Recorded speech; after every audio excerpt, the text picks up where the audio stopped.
Hey, what's up guys? It's your girl Jade Ashley and I want to welcome you back to an all new video of When the Beat Drops. Right now you are watching the 2017 rewind, and basically what this is I'm just rewinding to a couple of When the Beat Drops videos from this past year, and I'm just going to share with you guys some of my favorite moments from 2017. But first, be sure to subscribe if you're not subscribed already and give this video a thumbs up. And without further ado, let's get into the hottest beats of 2017. This week I want to talk about Kalani's album that just came out, not this week that y'all watching it, but it came out last week. Okay, so my last video was the new edition video, and the video before that was the last video of When the Beat Drops, and Kalani had song of the week with her song Do You Dirty, and I was like, yeah, I gotta get her album because it's coming out. So because I did the new edition video last week, y'all didn't get to see me talk about Kalani's album. So I'm here this week to talk about Kalani's album, and I just want to just kind of go through some of my favorite songs off of her new album, SweetSexySavage. Now, literally, when I tell you that I've been listening to this album from the day that I brought it, which was like the 27th, the 21st or something like that, 21st, 27th, that the album came out. But yeah, like literally, like no lie, like dead ass, I've been listening to this album since I purchased it.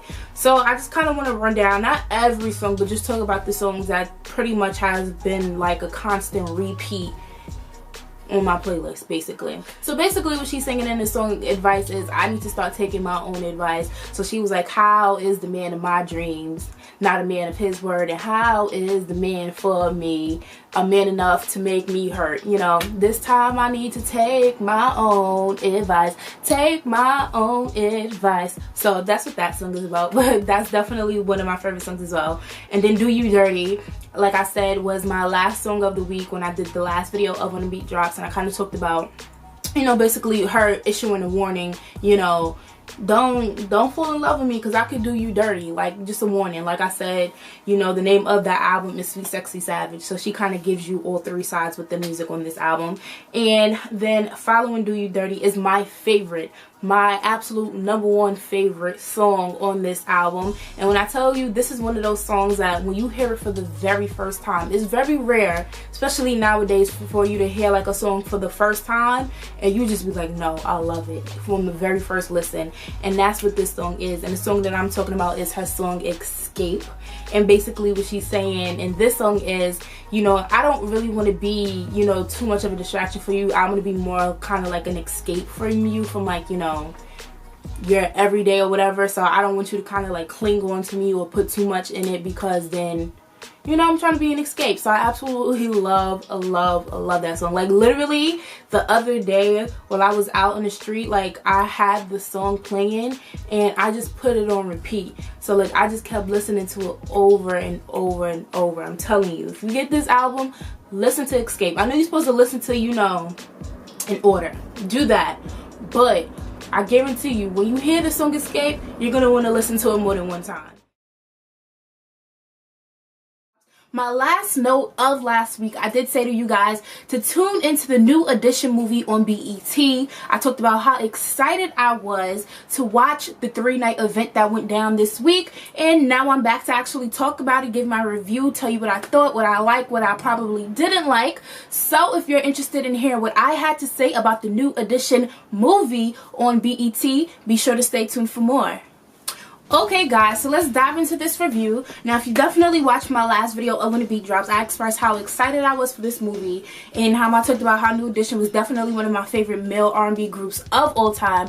If you watch like old videos of When the Beat Drops, I always had this scenario where I said, you know, I was born in 1994, so I always wish I was born years before 94, and I wish I was actually born a male, as crazy as that sounds, so I could possibly be like, you know, one of the members of New Edition, because it was just, you know, so like that's literally, I just always look at them as like one of the best male R&B groups, and that is the dead ass truth, because I know a lot of people, they feeling them now that the movie done happened, but this is definitely a group that I've been, you know, always intrigued by throughout the years. You know, prior to this movie, I've seen like behind the musics, I've seen unsung, so you know, I know a little bit of things here and there. So some things that I had like learned or like heard about, you know, from watching these things that was in the movie, but there was so much that I learned. And like I said before, I love, you know, biopics and stuff like that, because I'm always here to learn about the greats when it comes to music and stuff like that, because how can you appreciate today's music if you can't,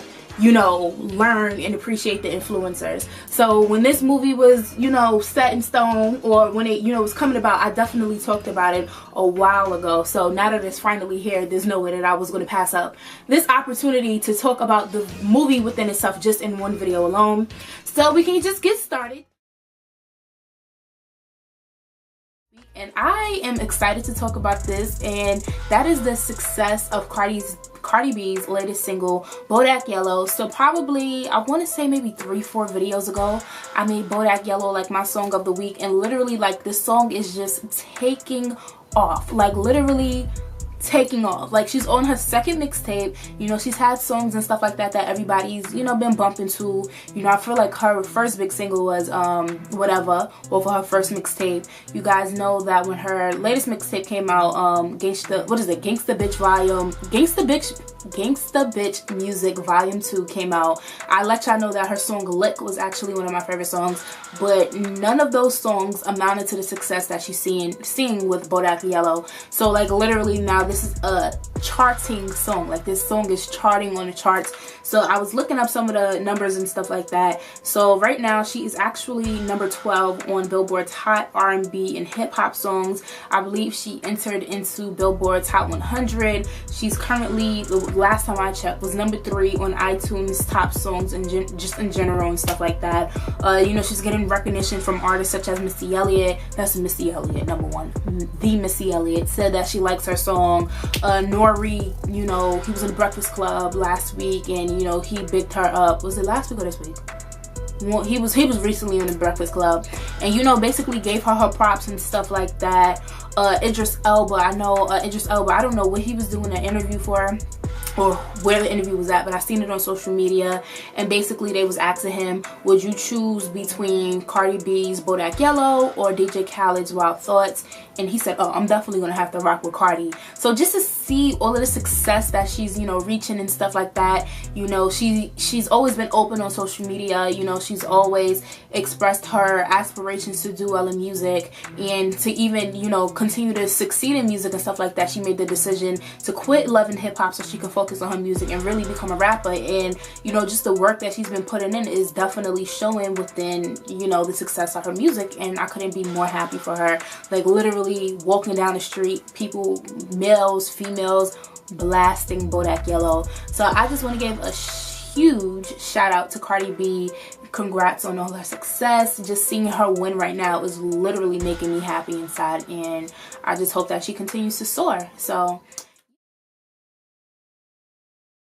to talk about this whole Nicki Minaj and Remy Ma beef that's been going on and that's still going on. So just to kind of like make it real quick, so last week Saturday, Remy Ma, she just came out the blue and she just dropped this diss track to Nicki Minaj called Sheether. She had the whole Barbie dismantled, and she just killed. She was like, I'm about to kill her. And that's what she did with the cover. Now, a lot of people said that the whole Sheether came about because Nicki Minaj, when she released, or when Gucci Mane released his new song, Make Love, they were saying that Nicki's verse was going towards Remy. And if you guys actually never heard the Gucci Mane song, you could definitely head over to my blog at www.jade-ashley94.blogspot.com, I think. Yes. Because last week I actually put it up when it dropped. But everybody was saying that Nicki's verse on there was coming towards Remy Ma. So like that song dropped on Friday, and by Saturday, Remy, she had like this whole 7-minute track coming for Nicki Minaj's entire life.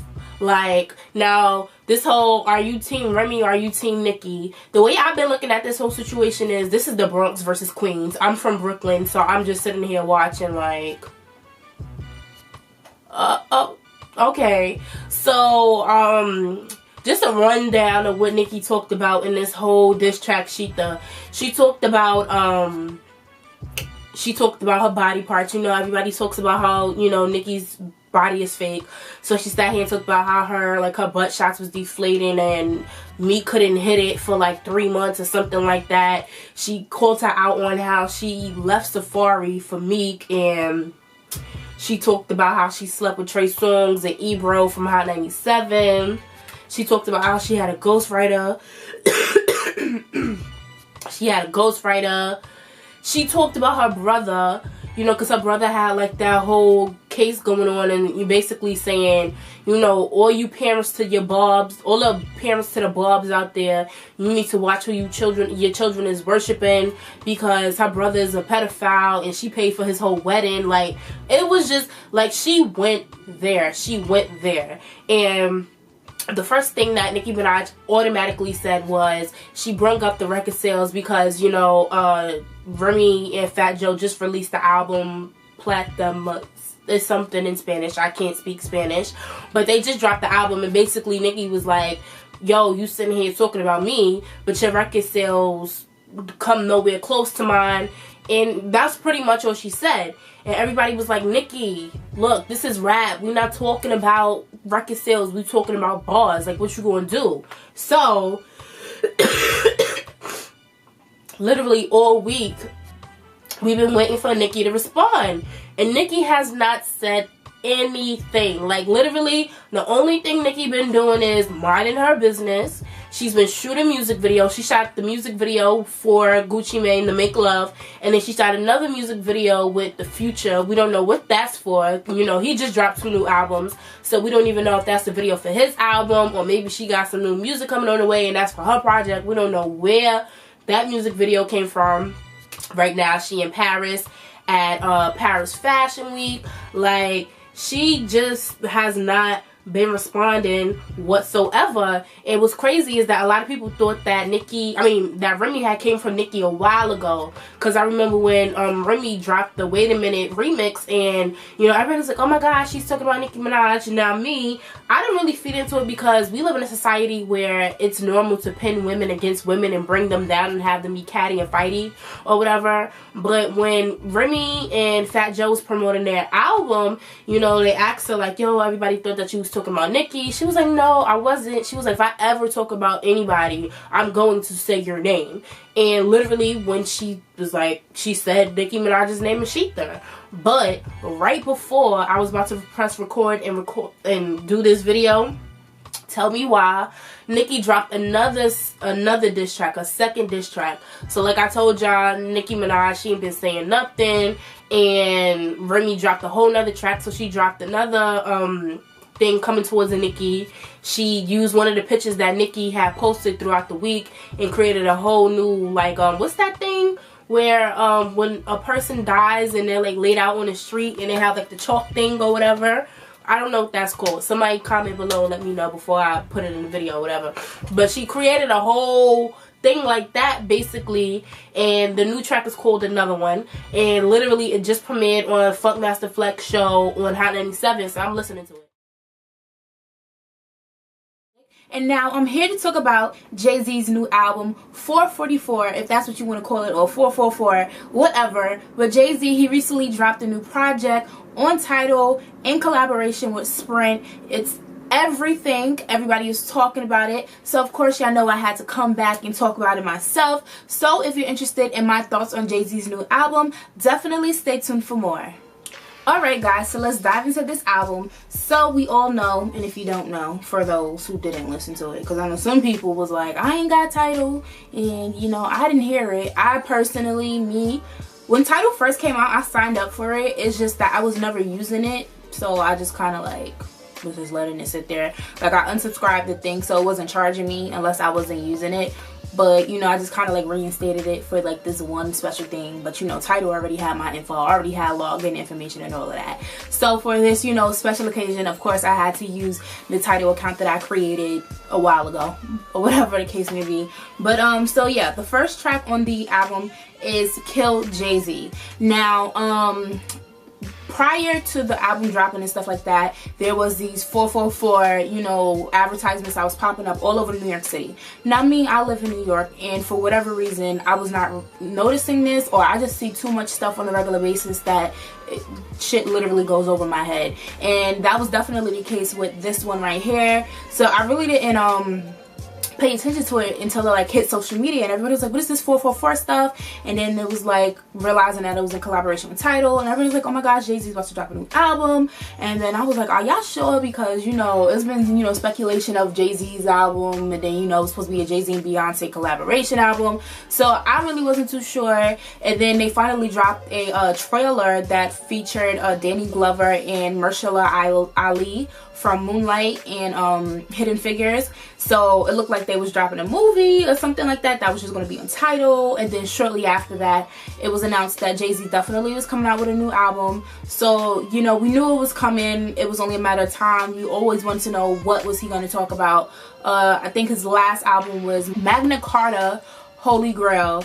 And I remember when that album came out, I still had my Android, and you know, they had like a special, you know, Android had like a special thing to get it. So I was like one of the first people out of like my group of friends to get it, because I was like the last to the party when it came to getting an iPhone and stuff like that. But yeah, that was like his last, you know, full-length project. So, you know, the game was waiting for this one, definitely. Everybody was waiting for, you know, a full-length JayZ album. But anyway, like I said, we're going to get into the project. So the first track on the album is Kill JayZ. Now with this one, I kind of felt like basically this whole entire album was JayZ, you know, I don't know if he has a diary, but, you know, just kind of like opening up to the world, kind of just like letting us know, especially like when Beyonce dropped Lemonade, you know, everybody's been waiting for like his response. So I feel like with Kill JayZ, this was his way of, you know, saying, I'm trying to kill the old JayZ and rebirth the new JayZ. And I feel like in order for me to do so, let me tell y'all my faults, my wrongs, but also let me school y'all and, you know, give birth to this new JayZ. Okay guys, so I want to thank you for tuning into this New Year's special. And of course, you know I have to end every single video by reminding you guys to comment, like, subscribe, and share. And I think it's only right that I thank you all for tuning into when the beat drops. I hope you guys have an amazing and prosperous 2018. And it's only right that I be a little bit honest with you guys and let you know that this will be probably one of the last When the Beat Drops videos that you see for quite some time. I'll let you know that I don't know what I want to do when it comes to When the Beat Drops. I don't know if I want to completely end it, if I just want to, you know, make it go on hiatus and try to figure out what exactly I want to do when it comes to this series. But I can let you guys know that it's going to be quite some time before you see me do this again. I don't know if you'll ever see me do this again. So I just want to thank everyone that has been supporting me throughout the past 3 years. If you've commented on the video, shared the video, liked the video, whatever the case may be, I definitely thank you guys so much. It really means a lot to me. Like I said, Happy New Year. Enjoy your 2018. And hopefully I see you guys soon. So bye.